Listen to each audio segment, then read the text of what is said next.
Bonjour à tous. Donc aujourd'hui, utilisation du logiciel Magic Draw.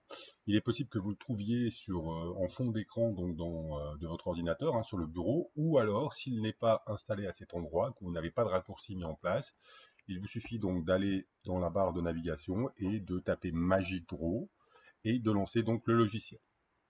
Pour faciliter votre travail, j'ai déjà créé un fichier Magic Draw qui contient la plupart des diagrammes que nous allons utiliser cette année et qui ne seront donc qu'à utiliser pour pouvoir les compléter. Donc, la première partie, ça va être l'utilisation, donc le remplissage du diagramme de mission. Une fois Magic Draw lancé, il vous suffit donc d'aller ouvrir un projet. Ce projet, je vous aurai envoyé, vous aurez à télécharger sur un drive le fichier correspondant. Donc moi sur mon PC, je vais aller directement le chercher, ce fichier correspondant. Donc il contient les diagrammes, comme je vous ai dit, nécessaires à cette année. Donc voilà, son nom normalement ça sera diagramme vierge avec l'extension MDP zip qui est l'extension de Magic Draw. Donc Magic Draw va ouvrir ce fichier contenant donc les diagrammes de mission, contexte, cas d'utilisation, exigence, séquence et bloc. Donc voilà, vous voyez, le logiciel s'ouvre. Vous allez avoir à votre disposition sur le côté donc un arbre de navigation vous permettant d'aller dans les différents petits répertoires que j'ai créés où j'ai mis donc ces diagrammes. Le premier étant donc le diagramme principal du système mission.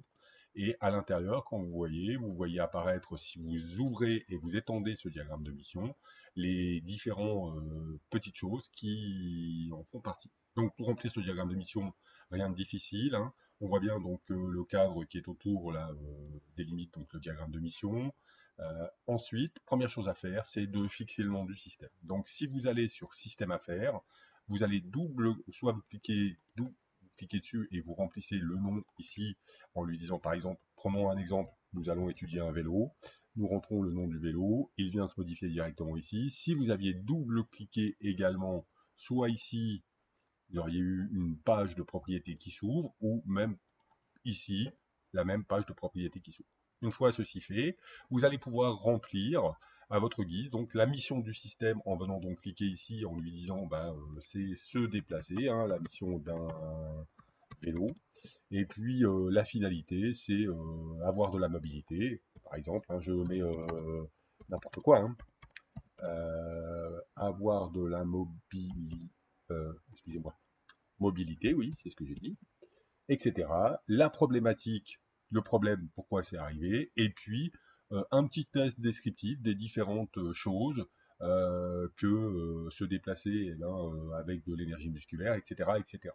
Une fois ceci fait, vous avez la possibilité de générer ce document en format image pour pouvoir l'utiliser dans une projection telle un PowerPoint, etc. Donc pour le faire, vous restez sur le document que vous avez devant vous, donc le diagramme de mission, et vous allez aller exporter, donc sauver en tant qu'image ce document. Quand vous allez cliquer ici, il va directement vous renvoyer dans votre répertoire.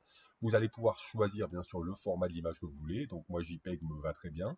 Et puis il va s'appeler mission du système.jpg. Et vous aurez donc accès à un document directement image pour pouvoir l'intégrer dans un document de projection. Voilà pour la partie diagramme de mission. Je reviens vers vous dans 2 secondes pour le diagramme de contexte.